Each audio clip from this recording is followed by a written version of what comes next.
Bonjour tout le monde. J'aimerais réagir à la formation du nouveau Conseil des ministres annoncé par la première ministre Christine Fréchette aujourd'hui. Écoutez, ce qu'on nous présente aujourd'hui, c'est essentiellement le gouvernement Legault 2.0. À peu de choses près, là, c'est un copier-coller du remaniement ministériel de septembre dernier. Le même rebrassage là, du même jeu de cartes essentiellement, à peu de choses près. Pour incarner le renouveau sous Christine Fréchette, ben, on va chercher notamment un ministre démissionnaire et un autre ministre qui, lui, avait été écarté du Conseil des ministres par M. Legault en septembre dernier. On sait également qu'il y a eu une entreprise de recrutement de gens de l'extérieur et finalement, cette entreprise n'a pas porté fruit. Personne n'a voulu se joindre au gouvernement de Christine Fréchette venant de l'extérieur.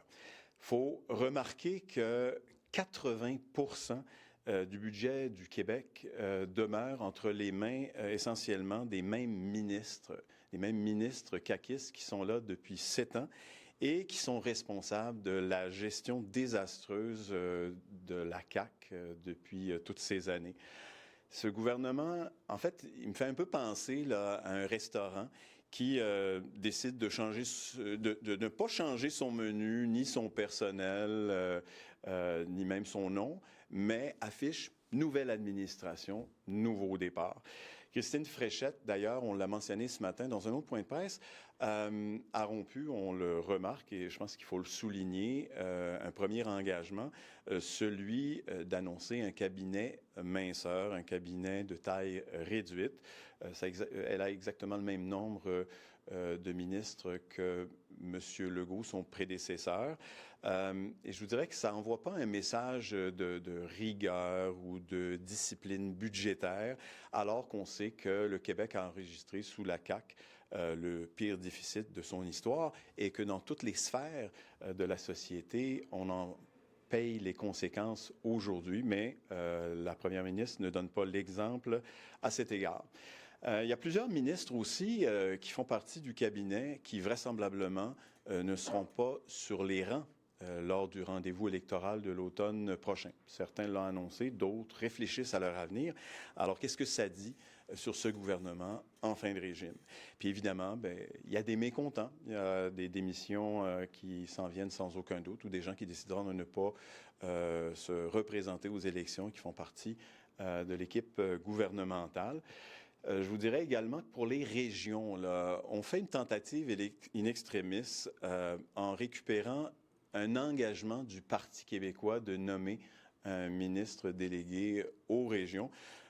Pour nous, après 8 ans de pouvoir, de découvrir enfin in extremis que les régions existent, qu'elles ont besoin de soutien, qu'elles ont besoin de considération, qu'elles ont besoin de ressources également, puis de l'attention et de l'oreille du gouvernement, c'est définitivement trop peu, trop tard.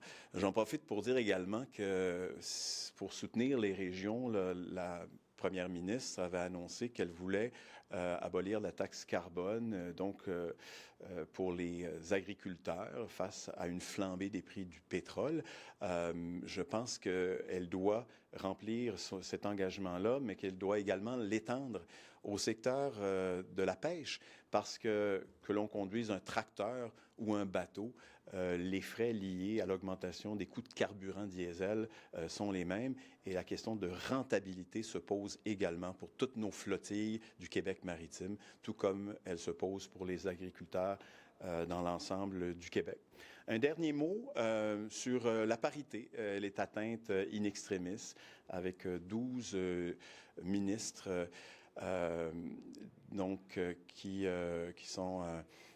qui se joignent en fait à l'équipe de Madame Fréchette, 12 ministres sur 29 qui sont des femmes.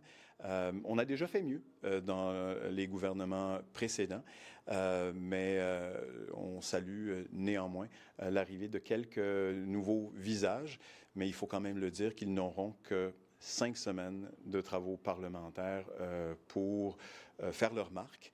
Et puis, nous, de notre côté, bien évidemment, là, à travers les prochaines semaines, on va collaborer là où il y a des politiques publiques qui nous semblent intéressantes.